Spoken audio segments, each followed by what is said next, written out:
एक छलावा जिसने पूरे गांव को परेशान कर रखा था और तकरीबन 7 लोगों को मार भी चुका था। छत्तीसगढ़ के रहने वाले सुधीर ये सारा इंसिडेंट हमारे संग शेयर करते हैं। नाजरीन, आपने भूत प्रेत आत्मा और फिर काला जादू के बारे में तो सुना होगा, लेकिन आपने शायद ही सुना होगा एक छलावे के बारे में। एक छलावा अगर वो आपको जाल में फांस ले तो आपकी मौत लेकर ही मानता है। आत्मा और भूत प्रेत तो रात के समय आते हैं, लेकिन एक छलावा दिन के और दोपहर के समय आता है। दोपहर के समय अगर आप पहाड़ी एरिया में 1 बजे के बाद जाते हैं तो 100% आपको कोई छलावा दिखेगा, जो आपको वो बार बार बुलाएगा कि मेरी हेल्प करो, मुझे बचाओ। कहा जाता है कि एक छलावा भूतों से और आत्माओं से भी ज़्यादा खतरनाक होता है।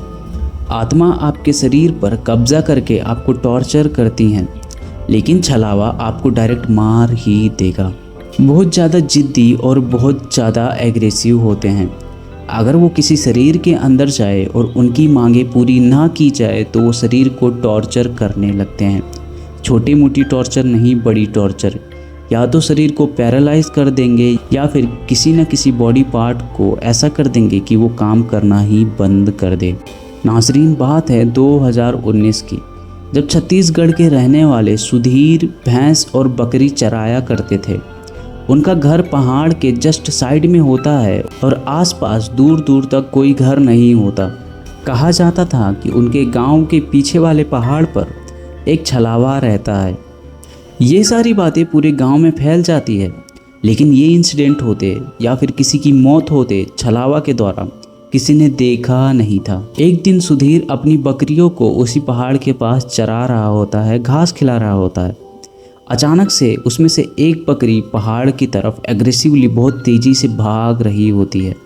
सुधीर उसे बचाने के लिए जाता है और शाम का समय था। सुधीर पहाड़ के काफ़ी ऊपर चढ़ जाता है।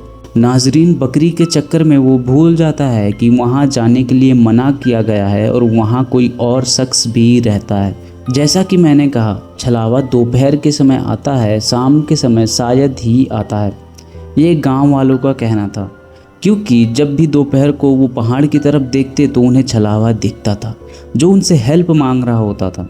बट शाम के समय और सुबह के समय ऐसा कुछ भी कभी भी नहीं हुआ था, इसीलिए लोग उस बात को नहीं मान रहे थे। दूसरे दिन उस बकरी की अचानक से मौत हो जाती है।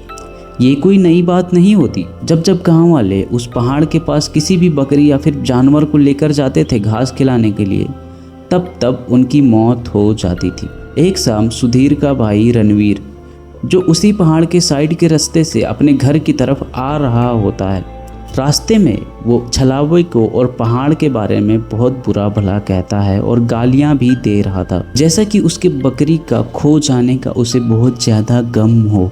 घर आने के बाद खाना खा के वो सोने के लिए जाता है।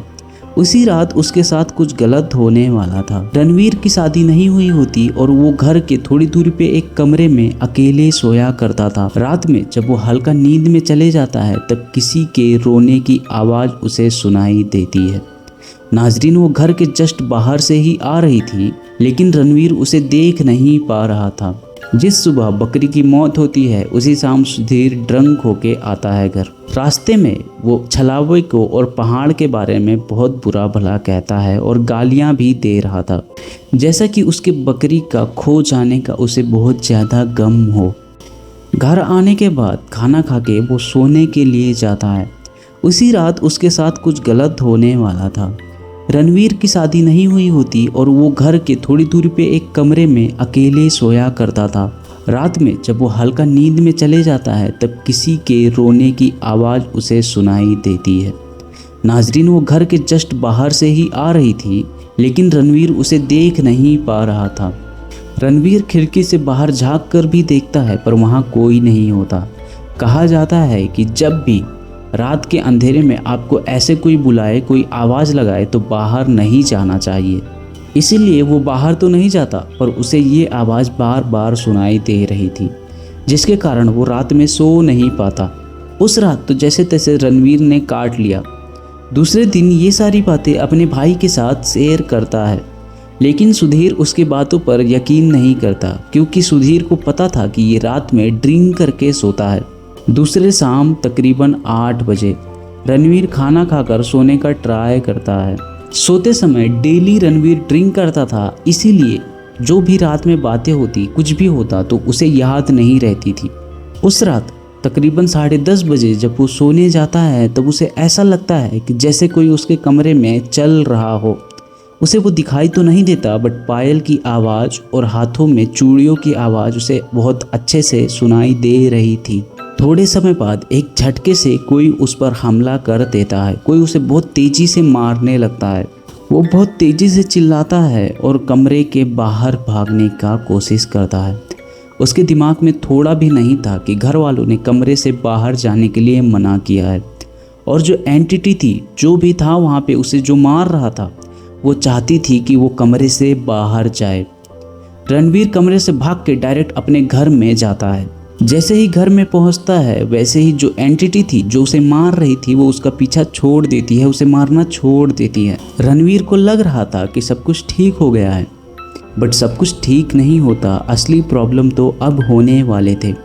दूसरे दिन उसका बिहेवियर एकदम से चेंज हो गया था। बाकी सुबह वो उठकर ब्रश करता, फ्रेश होता, लेकिन उस सुबह ना तो वो ब्रश करता है और ना ही फ्रेश होता है, जैसे उसके अंदर कोई आत्मा आ गया हो। उसके घर वालों को उसका बिहेवियर कुछ अजीब लग रहा था। रात में जब वो इंसिडेंट हुआ था तब उसने वो घर वालों को नहीं बताया था, जिसके कारण घर वालों को थोड़ा भी शक नहीं होता है। रणवीर जो रात भर सोता नहीं था और सुबह वो मम्मी से खाना मांगने लगता। सुबह सुबह ही जब सब लोग सोया करते थे तब वो अपने मम्मी से खाना मांगने लगता था। 2-3 दिन तक और ऐसे चलता है। कभी कभी जब सुधीर की आंख खुलती तब वो देखता कि रणवीर बाहर बरामदे में घूम रहा है और बार बार उसी पहाड़ की तरफ देख रहा होता है। सुधीर की फैमिली काफ़ी गरीब भी होती है। बकरी और भैंस के दूध बेचते थे और अपना घर चलाया करते थे। एक दिन अचानक से रणवीर का लेफ्ट हैंड पैरालाइज हो जाता है। रणवीर जो 23 साल का होता है, 23 साल की उम्र में किसी के भी साथ ऐसा अचानक से पैरालाइज होना नॉर्मल नहीं था। कभी कभी हाथ काम करने लगता और कभी कभी अचानक से पैरालाइज हो जाता, जिससे वो हाथ को मूव भी नहीं कर पा रहा था। सुधीर जैसे तैसे अपनी 2 बकरियां बेचकर पैसा इकट्ठा करके उसे हॉस्पिटल लेकर जाता है। हॉस्पिटल में जांच करने पर कोई भी समस्या नहीं आती।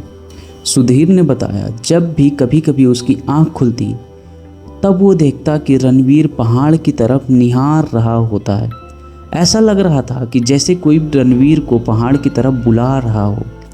ये सब देखकर सुधीर समझ जाता है। दूसरे दिन एक अघोरी बाबा को बुलाया जाता है और वो झाड़ फूंक करते हैं, जिसके बाद तो सब कुछ ठीक हो गया था। बट ऐसा सुधीर को भी लग रहा था कि जैसे सब कुछ ठीक हो गया हो। लेकिन 3 साल बाद, जैसा कि मैंने पहले ही बताया था, अगर छलावा किसी बॉडी पर, किसी भी पर्सन पर हावी हो जाए तो वो उसे मार कर ही छोड़ती है।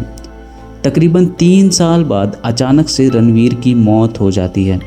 रणवीर की उम्र उस समय 26 साल होती है और एक वाइफ भी होती है। पोस्टमार्टम में कुछ भी रिपोर्ट नहीं आता, सब कुछ नॉर्मल था, सब कुछ एकदम बढ़िया था। ये सब जानने के बाद सुधीर समझ जाता है। गांव के बुजुर्ग उसे सहारा देते हैं, उसे समझाते हैं। कुछ सालों बाद सब कुछ ठीक हो जाता है। सुधीर जो एक अच्छा सा नौकरी करने लगता है गांव के जस्ट बाहर ही, और फैमिली चलाने लगता है। और ऐसा नहीं है कि छलावा सिर्फ पहाड़ पे ही मिले, खाली सड़कों पर, जंगलों में और खाली शमशान घाट के पास भी छलावे रहते हैं। नाजरीन, अगर आप कभी बाहर जाएं तो प्रोटेक्शन के साथ जाएं, किसी के साथ जाएं, अकेले कभी ना जाएं, वरना आपके साथ भी गलत हो सकता है। हम आपके कमेंट्स का इंतज़ार करेंगे।